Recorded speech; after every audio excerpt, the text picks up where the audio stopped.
Emotion by Rae Jepsen is one of the greatest pop records to be made in the past few decades, but also in the history of time. I listened to the full record 2 or 3 times today. I've listened to it many times in the past, and I just want to give my opinions on it. The feeling that this record evokes is you are driving down the highway in your suburban town as fast as you can while you're high on nicotine, and you can see the streetlights passing by you, and you're sticking your head out the window and you're just singing to the top of your lungs at this song. I think the song that encapsulates that feeling the best is the opening track, which would be Run Away With Me. That song is so good. The very beginning opening horn section, the it is, first of all, it's perfect meme material. I feel that song is just I don't know, it's so good. I also really like that the chorus later on where she sings, oh, oh, oh, it mimics the sound of the opening, the whatever that MIDI thing is. And it's so fun. It's such a catchy song, and it's it really takes you on a whole roller coaster. You can feel the momentum building in the verse and the pre-chorus, and then once it gets to the chorus, it's boom, and it crashes in on you. And it's such a good chorus. This one's, I'll save what my favorite song is to the end, but this is a really good song. This song is the perfect song to listen to when you're in the shower, you turn off all of the lights, your family is out of the house, and you're screaming it at the top of your lungs. It's so anthemic, and it's you can feel the emotion. Speaking of emotion, the next song is called Emotion. This is another banger of a track. It's so easy to sing along to. It reminds me of Call Me Maybe, which is her other song, where I think that's probably her most easily accessible chorus. But this one, Emotion, gives it a run for its money. And it's I don't know, it's so repetitive, but it's so repetitive and so good. I also love how each section transitions into the next section, the bridge goes into the chorus or whatever. It transitions so flawlessly, yet it is a different section, you know what I mean? It's not just repeating the same motifs through every section, it smooths so good, so good. Okay, the next song is I Really Like You, and I also think this song aged incredibly well. I think when it first came out, people really didn't like how it said really, really, really, really, really, really, really so many times, but it's I don't know, dude. It sounds in the age of hyperpop and stuff, you can't say this is bad.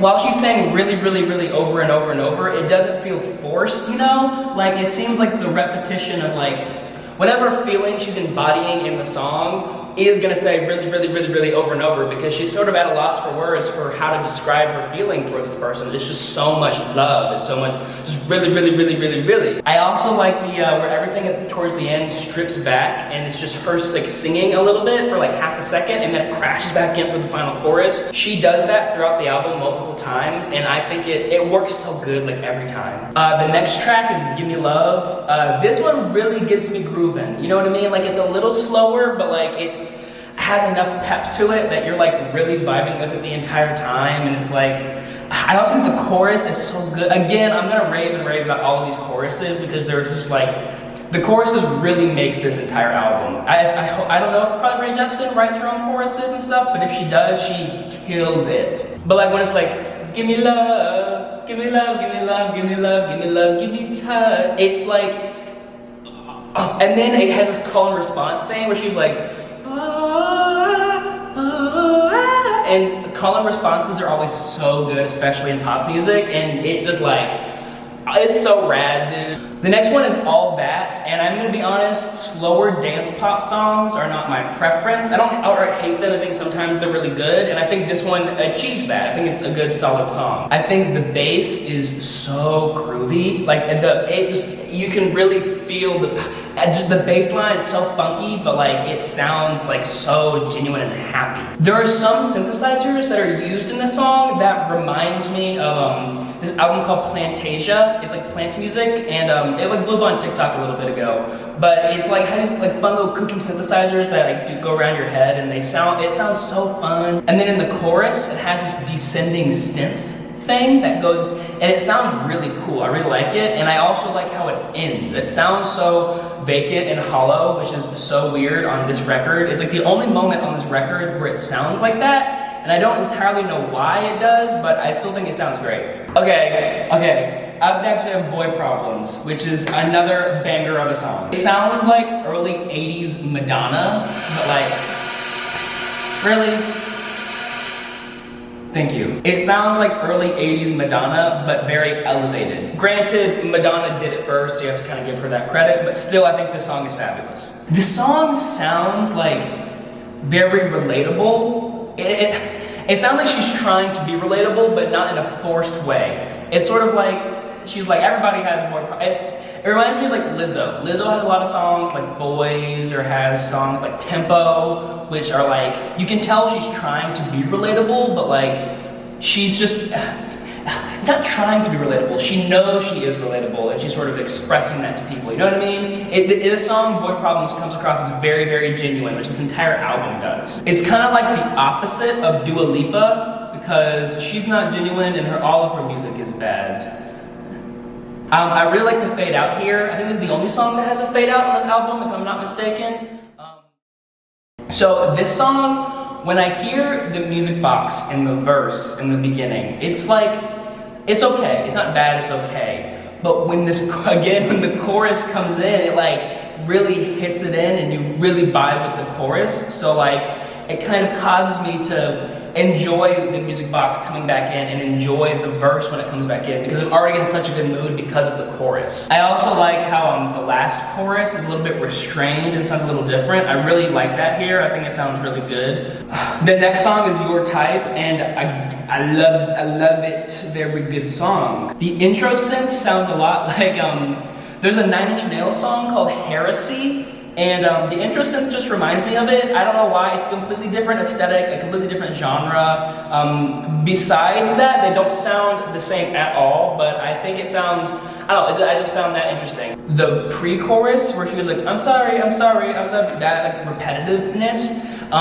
Again, it's very repetitive, but it seems genuinely repetitive. Like, this person that she's like portraying is like all in their feelings. They don't know exactly what to say, you know? So that's why they're gonna repeat things over and over, because they don't know what to say. They just have these feelings, they have these emotions, but they don't know how to emote them through their words. They just repeat things over and over. I think that's one thing about this album, that the emotion shines through the singing, you know what I mean? And because the emotion shines through, the repetitive nature, I guess, of the lyrics scared me. The repetitive nature of the lyrics makes sense. Oh my God, there are these giant, like, Phil Collins, the toms that go into the chorus that sound so good. I want it to be so loud in my ears every time. I just like, yeah. The chorus, again, is unabashedly anthemic. It's just like trying to be so big and bold, and it's good. I think the second verse is perfect. It's such a good second verse, and I love how textured the production is. The production value, someone came down here and I got nervous. The next song is Let's Get Lost. I think my favorite part of this is there's these really groovy hi-hats that are like, I don't know, they're not like, they're like, and they sound more like swingy, and they sound really cool in this chorus. The synths here, they sound really similar to the synths in the rest of the album, but they are just different enough to keep it cohesive, but not make it sound repetitive sonically. I also think it's really, really smart for the saxophone. Later in the song, it has this big saxophone, like, and it's kind of a callback to the beginning of Run Away With Me, because I think that's the only other time the saxophone is on the album. And in this song specifically, there's like really small hints of the saxophone before that you can't really pick up on consciously unless you're trying to listen for it. But it makes that when it comes back in the end, it doesn't just sound out of nowhere. It sounds so natural. Oh, and then there's this really cool thing in the saxophone solo where if you listen to it, they play the saxophone and then the reverb is pitch shifted up ever so slightly as it fades out. And it's such a cool, I've never heard that in any other song, and I thought it was so rad. I also really like the whisper part of the song, and that the ending of it, it was a little like campy, but I really appreciated it. I thought it was really fun. Okay, so these next two songs are the only songs on the album that I do not like. They're not bad songs in any way. They sound kind of forced, especially LA Hallucinations. I don't know if she's trying to be different on this song because it sounds like she's trying to do something different than the rest of the songs, but she doesn't fully commit to it being like the one separate ending piece. I don't know, it doesn't vibe with me. I really like this like really dry synthesizer that like is like really buzzing in your ears. I think sounds cool, but again, it sounds forced. I don't think the chorus really fits her voice very well. Sorry. Yeah, the song is just not for me. I think the production value is fabulous, but I think it would be better if someone else sang this song. It sounds like if Billie Eilish were trying to sing a Taylor Swift song. It's like, well, the song is fine, I guess, but like the person singing it just doesn't match. And then the next song, Warm Blood, is the only song that I genuinely don't like it. I will skip it every time. The only thing I like about the song is the whispered final chorus ending. I think that's cool. But again, it sounds rushed and forced, and I do not like the low-pitched voice of the song. Oh my god. I think it would be unfair of me to give it any score lower than what I gave it. Like, I gave it a 6. Gave it a 6. Because I think the production value is just too good for me to rate it any lower. Anyway, but the last song on the album is actually okay. These last three, they're not my favorite, but the last song on the album I think makes up for the previous two, kind of. It's still pretty good. When I Needed You, it sounds like someone listened to the Love, Simon soundtrack and then created a song. I do like the tremolo synth. It like goes back, if you listen to it with your headphones in, it like pans back and forth. I will say that my favorite part of this entire song is when she goes, "Comes to me in dreams at night." It's like, it's really tacky, but again, it sounds like that's genuinely how she's feeling, that's how she's expressing herself. So I'm willing to forgive, I like tackiness, I mean, come on. I'm willing to forgive and I love tackiness, I think it's good. It just sounds very genuine. And I will say that it does sound like an ending song. Like, I feel like sometimes like there's just a song at the end of the album, but it sounds like a song that ends off. Yeah, so like my final thoughts is this album is great.